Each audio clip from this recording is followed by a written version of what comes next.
बिस्मिल्लाहिर्रहमानिर्रहीम। अस्सलाम वालेकुम ख़वातीन व हज़रात, उम्मीद है आप सब खैरियत से होंगे। प्रोग्राम हयात रसूल सल्लल्लाहु अलैहि वसल्लम की एक और नशिस्त के साथ हम हाज़िर हैं और मेरे साथ हैं जनाब मोहसिन मुमताज़। अस्सलाम वालेकुम।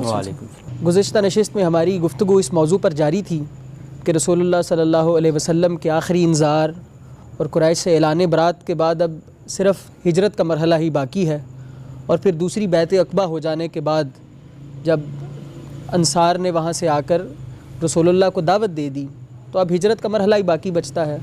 तो अब मैं आपसे जानना चाहूँगा कि ये हिजरत का आगाज़ किस तरह हुआ और इसमें अल्लाह ताला की तरफ से रसूलुल्लाह को क्या हिदायत दी गई इस मरहले में। बिस्मिल्लाहिर्रहमानिर्रहीम।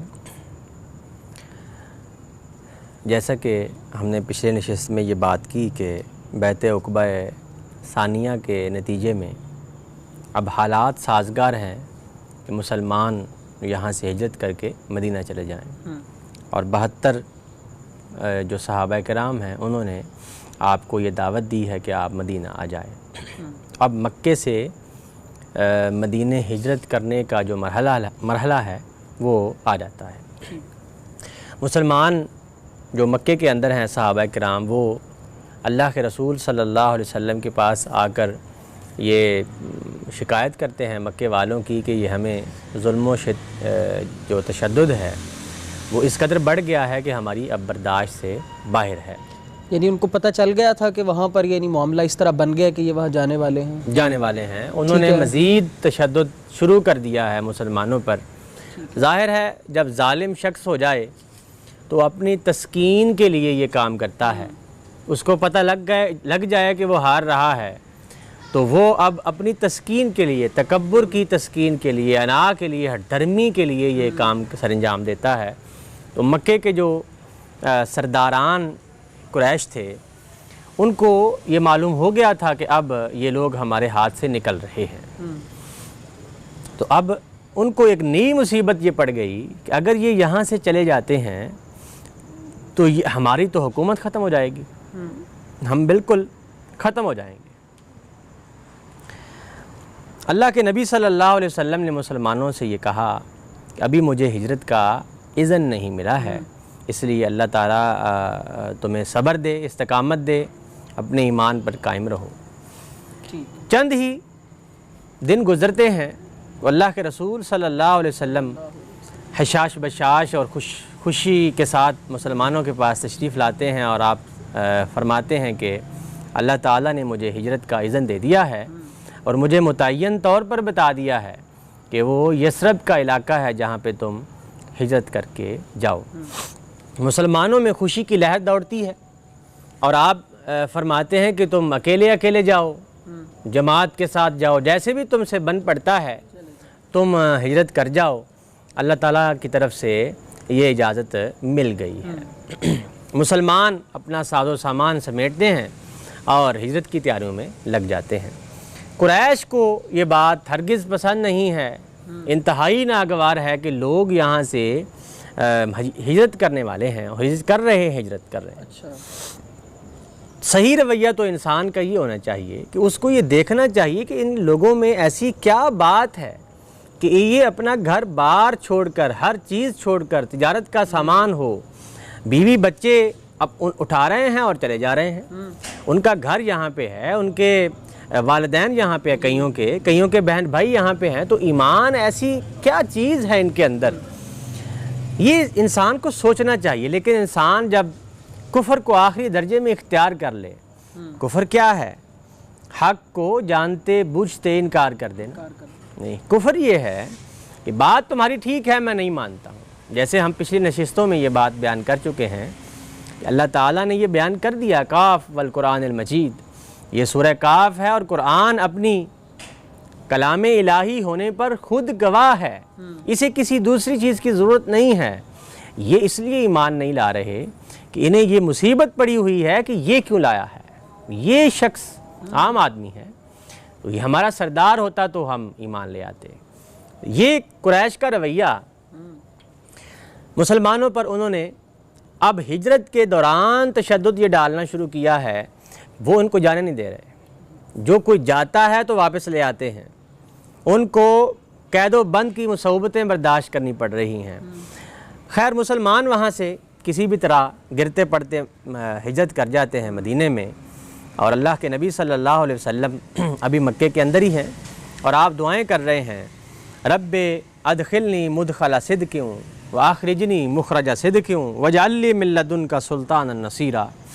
ऐ मेरे रब मुझे दाखिल कर, इज़्ज़त का दाखिल करना, ये हिजरत की बात है, और मुझे निकाल इज़्ज़त का निकालना, और मुझे ख़ास अपने पास से मददगार कुव्वत नसीब कर। अल्लाह के रसूल सल्लल्लाहु अलैहि वसल्लम इस मरहले में ये दुआएं कर रहे हैं, मुसलमान हिजरत कर रहे हैं। और अभी तक रसूलुल्लाह को यानी हिजरत का इज़्न नहीं मिला। अल्लाह के नबी सल्लल्लाहु अलैहि वसल्लम अभी मक्के में ही हैं। तो फिर आपने किस वजह से? हज़रत सैयदना अबू बकर सिद्दीक़ रज़ियल्लाहु अन्हु आते हैं और आप अर्ज़ करते हैं, ए अल्लाह के रसूल सल्लल्लाहु अलैहि वसल्लम, क्या हम हिजरत कर जाएं? तो आपने फरमाया कि नहीं, मुझे अल्लाह ताला ने अभी इज़्न नहीं दिया है, मेरे लिए इज़्न नहीं हुआ है। आप दिन रात इस बात के मुंतज़िर हैं कि अल्लाह ताला मुझे इज़्न देता है और मैं हिजरत कर जाता हूँ। लेकिन सैयदना अबू बकर सिद्दीक़ रज़ियल्लाहु अन्हु ने फरमाया कि ए अल्लाह के रसूल, अगर आप चाहें तो आप मेरी मैयत में हिजरत जो है वो करें। तो आपने इस बात को पसंद फरमाया और कहा कि ठीक है, मैं तुम्हारे साथ हिजरत करता हूँ। तो फिर ऐसा क्या सबब बना कि रसूलुल्लाह को यानी हिजरत किस वक़्त इज़्न मिला और उसका क्या सबब बना? इज़्न आप देखिए कि जब वो कौम जिसको अल्लाह का रसूल इंतज़ार करता है, जिस कौम की तरफ वो रसूल आता है, वो कौम इस कदर सख्त दिल हो जाती है कि अब वो उस रसूल के कत्ल के दर पे हो जाती है। वो उनको, अल्लाह के नबी को कत्ल करने का मंसूबा बनाने लगती है। तो अब अल्लाह ताला अपने नबी को ये हुक्म दे देता है कि आप यहाँ से हिजरत कर जाएं। ठीक है। जैसे पिछली कौमों के साथ भी ये हुआ, सुन्नत यही रही है। अल्लाह की सुन्नत ये रही है कि कौम जब आखिरी दर्जे में बदतरीन सूरत इख्तियार कर ले या वो रसूल को कत्ल करने का मंसूबा बना ले, तो फिर अल्लाह ताला अपने रसूल को कि हमेशा हिफाजत फरमाता है। जैसे ईसा अलैहिस्सलाम के बाब में ये हुआ, यहूद उलमा ने जब ये देखा कि ये इस शख्स को ख़त्म करना ज़रूरी है अपनी इजारादारी कायम रखने के लिए, तो अल्लाह ताला ने ये फरमाया है कि मकरू मकर अल्लाह वल्लाहु खैरुल माकिरीन। उन्होंने भी तदबीर चली, अल्लाह भी तदबीर चलने वाला है, और अल्लाह ताला तो बेहतरीन एहतिमाम और तदबीर करने वाला है। नबी सल्लल्लाहु अलैहि वसल्लम का जब उन्होंने कुरैश मक्का ने ये सूरत इख्तियार कर ली कि अब इस शख्स को यानी नबी सल्लल्लाहु अलैहि वसल्लम को शहीद करना, कत्ल करना जो है हमारे लिए इंतहाई ज़रूरी हो गया है, तो उस पूरी कौम ने ये फ़ैसला किया। सरदारों तो वो इस पर इकट्ठे नहीं हो पाते थे ना कभी भी। उसकी वजह ये थी कि बनु हाशिम की सरबराही हासिल थी, सरपरस्ती हासिल थी नबी सल्लल्लाहु अलैहि वसल्लम को। अब वो बात नहीं रही थी। लेकिन फिर भी वो इस बात से बच रहे थे कि हम कत्ल ना करें, और अगर कत्ल करेंगे तो इस लिहाज से करेंगे कि सारे मिलकर करें। सारे मिलकर अगर करेंगे तो ज़ाहिर है बनु हाशिम के मुकाबले में कोई 10-15 ख़ानदान है तो उनका मुकाबला नहीं कर सकेगा। तो ये तरकीब उन्होंने इख्तियार की। अल्लाह ताला ने अपने नबी को हिजरत की इजाज़त दी और हुक्म दिया कि आप मदीना हिजरत कर जाएँ। सैयदना अबू बकर सिद्दीक़ रज़ियल्लाहु अन्हु की मैयत में नबी सल्लल्लाहु अलैहि वसल्लम गारे सौर की तरफ निकलते हैं। रास्ते में गारे सौर आता है हिजरत के वक़्त। आप वहाँ पे पनाह गुज़ी हैं और कुरैश ने ये ऐलान किया है कि जो कोई भी शख्स मोहम्मद रसूलुल्लाह सल्लल्लाहु अलैहि वसल्लम का पता देगा तो 100 ऊँट उसके लिए, सुर्ख ऊँट इनाम रखा है। 100 सुर्ख ऊँट, आप अंदाज़ा कर लीजिए कि हमारे दौर के लिहाज से तो करोड़ों रुपए बनते। यानी हमारे ज़माने की कोई ब्रांडेड गाड़ी लगा, हमारे ज़माने की कोई बहुत आला किस्म की ब्रांडेड गाड़ी है जो उन्होंने इनाम में रखी हुई है। उस वक़्त सुर्ख ऊँट, नबी सल्लल्लाहु अलैहि वसल्लम ने ये बात कई दफ़ा अपने अल्फाज में भी फरमाई है कि ए अली, तुम्हारे वजह से कोई ईमान ले आए तो वो तुम्हारे लिए सुर्ख ऊँटों से ज़्यादा महबूब होगा, वो चीज़, वो अमल। तो ये उस वक़्त का मुहावरा समझ लें, सबसे आला सवारी है, तो ये सबसे कीमती चीज़ समझ लें। सुराका नामी एक शख्स निकलता है, वो नबी सल्लल्लाहु अलैहि वसल्लम के पीछे जाता है, देखता है कि अबू बकर और अल्लाह के रसूल जा रहे हैं, तो वो बताने के लिए कि मैं कुरैश को बताऊं, जो ही वो आता है आगे तो उसकी सवारी जो है वो ज़मीन में धंसती है। ऐसे धंसते हैं कि वो ज़मीन में धंसते ही चले जाते हैं। तो वो समझ लेता है कि मैं इस काम से बाज आ जाऊं तो अल्लाह मेरी जो है वो पकड़ छोड़ देगा। वो इस बात का इरादा तर्क करता है और भी वापस चला जाता है। रास्ते में लोग देख रहे हैं कि दो शख्स जा रहे हैं। अबू बकर को तो आम लोग सारे पहचानते थे उस वक्त, क्योंकि मशहूर और मुअज़्ज़ज़ थे। नबी सल्लल्लाहु अलैहि वसल्लम को इतना को ख़ास नहीं पहचान रहे थे, बाहर के इलाकों के लोग। ठीक है, यानी आपका तो ज़्यादा तिजारत का सिलसिला था। और अबू बकर सिद्दीक़ जो हैं वो अपने ख़ानदान की, मक्के की बहुत मुअज़्ज़ज़ और हाकिम शख्सियत थे। तो इसलिए हज़रत उमर ने आपका नाम और सारे कुरैश वालों ने आपका नाम खिलाफत के लिए चुना था। और आप जब बैत आगे हाथ कर लिया था तो सारों ने बैत कर ली थी। इसका यही मतलब है कि आप हुकूमत के लिहाज से पहले भी मुअज़्ज़ज़ थे और अब भी मुअज़्ज़ज़ हैं। जो ही आप गुज़रते और कोई शख्स जो है वो मिलता और कहता कौन आपके साथ है, तो आप कहते कि मुझे रास्ता दिखाने वाला। अच्छा, यानी ये लफ्ज़ इस्तेमाल करते कि ये मेरे साथ हैं, मुझे रास्ता दिखा रहे हैं। अब इस लफ्ज़ से तौरियतन क्या बात मालूम होती है कि एक दीन के तौर पर भी रास्ता दिखा रहे हैं और वैसे भी रास्ता दिखा रहे हैं। हादी हैं मेरे जो मेरी हिदायत का ज़रिया हैं। तो ये झूठ नहीं है कहलाता, बल्कि ये तौरिया है कि बंदे को इस ऐसे लफ्ज़ से मुखातब किया जाए। चलते चलते मदीना के करीब कुबा का मकाम आता है। अच्छा। और मदीने के लोग मुंतज़िर हैं कि लोग अल्लाह के रसूल सल्लल्लाहु अलैहि वसल्लम हमारे पास आ जाएं। आप आते हैं, वहाँ पर 15 दिन क़याम करते हैं। कुबा में 15 दिन क़याम करते हैं। और सबसे पहले जो आपने काम किया है वो है कि वहाँ पर मस्जिद की तामीर की है। वहाँ के जो इलाके का सरदार और सरबराह था, उसकी ज़मीन थी, उसने मस्जिद के लिए दी। तो आपने वहाँ पर मस्जिद तामीर की है। और जो ही जुमे का वक्त आता है तो आप वहाँ पर जुमा का क़याम करते हैं। सही। और ये पहला क़याम हुआ है जुमे? पहला क़याम है जुमे का। इससे ये मालूम होता है कि मुसलमानों की जहाँ पर हुकूमत कायम हो जाए, वहाँ पर सबसे पहले आप क्या करेंगे? मस्जिद तामीर करेंगे, मस्जिद का निज़ाम, नमाज का निज़ाम कायम करेंगे, फ़ौरन कायम करेंगे। और जुमा वहाँ पर कायम किया जाएगा। और कायम कौन करेगा? मुसलमानों का हाकिम करेगा। क्योंकि नबी सल्लल्लाहु अलैहि वसल्लम अब मुसलमानों के हाकिम हो गए हैं। अब हाकिम की हैसियत से आप अमर बिल मारूफ़ और नही अनिल मुनकर की वो सुन्नत जारी कर रहे हैं जो उम्मत मुस्लिमा में 1400 साल से जारी है। और आपने वहाँ पर जुमा कायम किया है। वहाँ 15 दिन रहे हैं। और इससे ये बात मालूम होती है कि मस्जिद की अहमियत मुसलमान मुआशरे में किस कदर है। सबसे पहले वो मस्जिद कायम करेंगे और मस्जिद का इंतज़ाम इंसराम जो है वो संभालेंगे। 15 दिन के क़याम के बाद आप मदीना हिजरत कर जाते हैं। वहाँ पर तलाल बद्र अलैना की आवाज़ें बुलंद हो रही हैं और अल्लाह के नबी सल्लल्लाहु अलैहि वसल्लम का बहुत खूबसूरती के साथ, बड़े जोश और जज्बे के साथ खैर मकदम हो रहा है।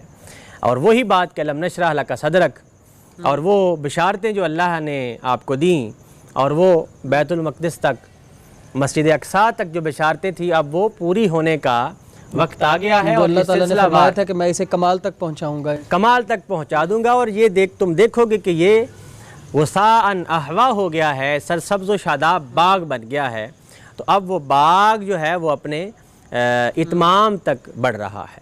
यानी एक वो शहर था जहाँ पर जो है वो जज किया जा रहा है, गाली गलोच की जा रही है, और यहाँ पर जो है वो बाहें फैलाए और खैर मकदम वो आंखें नम किए खुशी के साथ खैर मकदम कर रहे हैं। अल्लाह के नबी सल्लल्लाहु अलैहि वसल्लम वहाँ पर मदीना पहुँच जाते हैं। और ये पहले यसरब कहलाता था, इसका नाम यसरब था। अब चूँकि रसूलुल्लाह सल्लल्लाहु अलैहि वसल्लम वहाँ आ गए हैं तो अब इसका नाम मदीनतुर रसूल पड़ता है। ये रसूल का शहर, अरबी में मदीना शहर को कहते हैं और मदीनतुर रसूल का मतलब है रसूल का शहर। बाद के ज़मानों में सिर्फ मदीना रह गया और जब भी आप मदीना कहते हैं तो नबी सल्लल्लाहु अलैहि वसल्लम का जो शहर है वो मुराद लेते हैं मुसलमान। वहाँ पर अब रिहाइश का जो है वो मसला बना है कि आप कहाँ पर जो है वो रिहाइश इख्तियार करेंगे। बनु नज्जार के पास आपकी ऊँटनी, यानी आपने ये फरमाया कि मेरी ऊँटनी जहाँ पर ठहरेगी वहाँ पर मैं क़याम करूँगा। सही। अब इस तरकीब से, इस बात से क्या मालूम पड़ता है, यानी आप ख़ुद अगर किसी जगह जाते हैं तो ज़ाहिर है दूसरे लोगों की दिल आज़ारी होगी कि अल्लाह के रसूल काश हमारे पास होते। और वो चूँकि हमने जाना भी था कि उनके अंदर एक चपकलिश भी पुरानी थी, तो शायद उसको पुरानी चपकलिश थी। औसो खजरज में तो अगर किसी एक के पास रुक जाते, एक के पास, एक कबीले के पास जाते तो दूसरा कबीला समझता कि शायद आप साइड ले रहे हैं।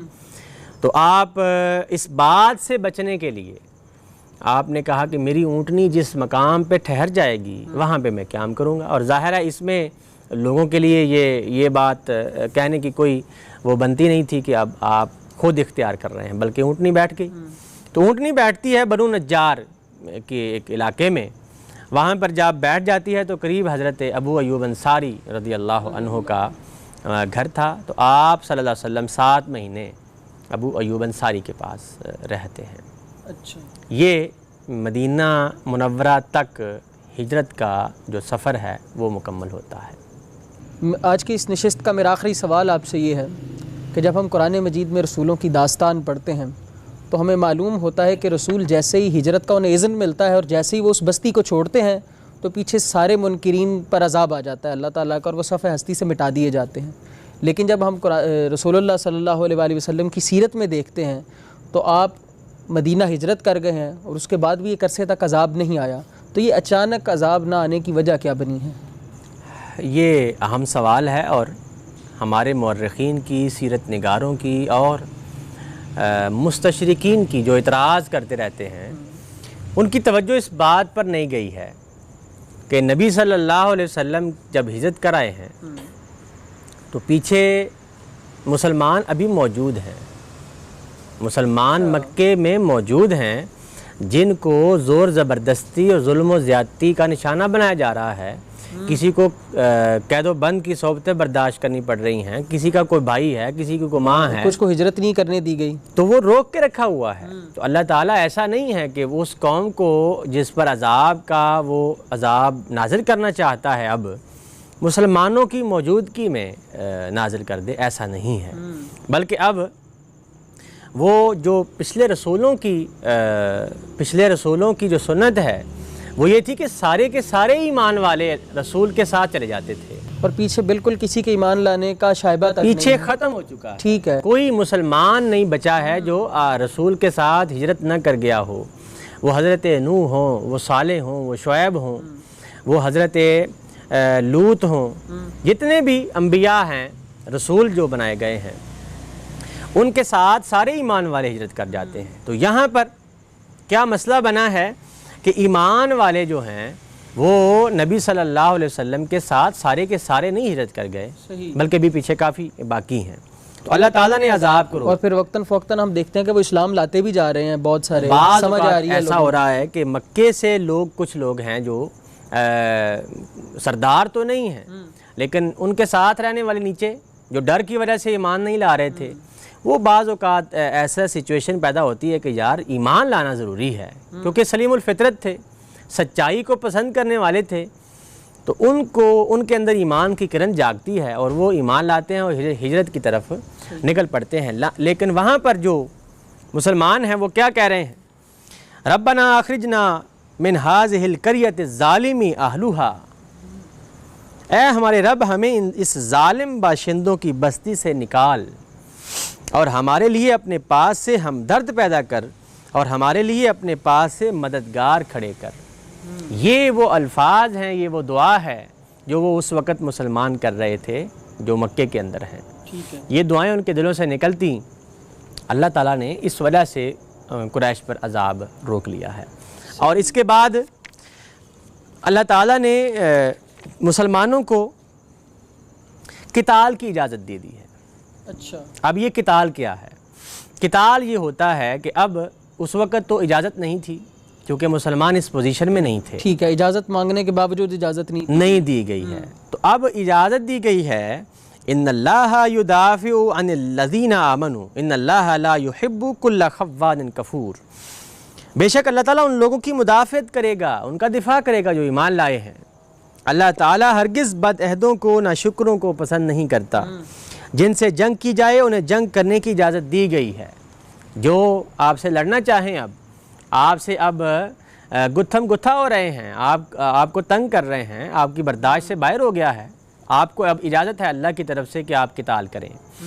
ये वही किताल है जो रसूलों के बाब में अजाब की मद में आया करता है।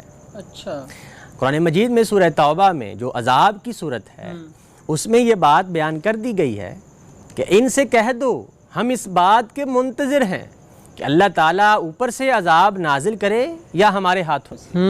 और फिर अल्लाह ताला कहता है युअज़्ज़िबहुमुल्लाहु बिअयदीकुम, युअज़्ज़िबहुमुल्लाहु बिअयदीकुम, तुम्हारे हाथों से अल्लाह इनको अजाब देगा। तो अब अल्लाह की नुसरत और मदद हर हाल में मुसलमानों के साथ है और हर तरह की जो अजाब की वईद है वो कुफ़ार मक्का के साथ। तो यानी ये किताल कायम मुकाम बन गया है उन आंधियों उन तूफ़ानों का जो बाकी रसूलों की बाकी रसूलों के बाब में वो अल्लाह की सुन्नत है। वो आंधियाँ और तूफ़ान आते हैं और वो कौम तबाह कर दी जाती है, सफ़ाए हस्ती से मिटा दी जाती है। अब नबी सल्लल्लाहु अलैहि वसल्लम के दौर में वो तलवारों के ज़रिए से उनको अजाब दिया जा रहा है। हमारे यहाँ उन्होंने उसको जिहाद से ताबीर किया जाता है, हालांकि वो जिहाद नहीं बल्कि वो अल्लाह का अजाब है जो अल्लाह के हुक्म और इज़्न से रसूल को दिया जा रहा है कि आप मुसलमानों को इजाज़त दे दें कि अब वो इनसे किताल करें। सही, तो गोया कि यानी अभी वो सिर्फ सरदारों के ऊपर यानी इत्माम हुज्जत हुआ है और इसीलिए फिर हम जब आगे उसका जिक्र करेंगे भी तो बैत का वो यानी जंग बदर का इंशाअल्लाह आगे आएगा तो वो वही उसमें यानी वो वही है जो ख़त्म हुए हैं, बाकी जो है वो अभी बाकी हैं। तो नबी सल्लल्लाहु अलैहि वसल्लम के बाब में ये तरीका इख्तियार किया गया है कि सहाबा किराम की तलवारों के ज़रिए से कुफ़ारे मक्का के लिए अजाब सुनाया गया। बहुत शुक्रिया मोहसिन साहब। ख़वातीन व हज़रात, गुज़िश्ता तमाम नशिस्तों में हमने रसूलुल्लाह सल्लल्लाहु अलैहि वसल्लम के मक्की दौर पर गुफ्तगू मुकम्मल की है। इंशाअल्लाह अगली नशिस्तों में हम अब रसूलुल्लाह सल्लल्लाहु अलैहि वसल्लम की हिजरत के बाद मदनी दौर पर गुफ्तगू का आगाज़ करेंगे। तब तक के लिए हमें इजाज़त दीजिए। अल्लाह हाफ़िज़।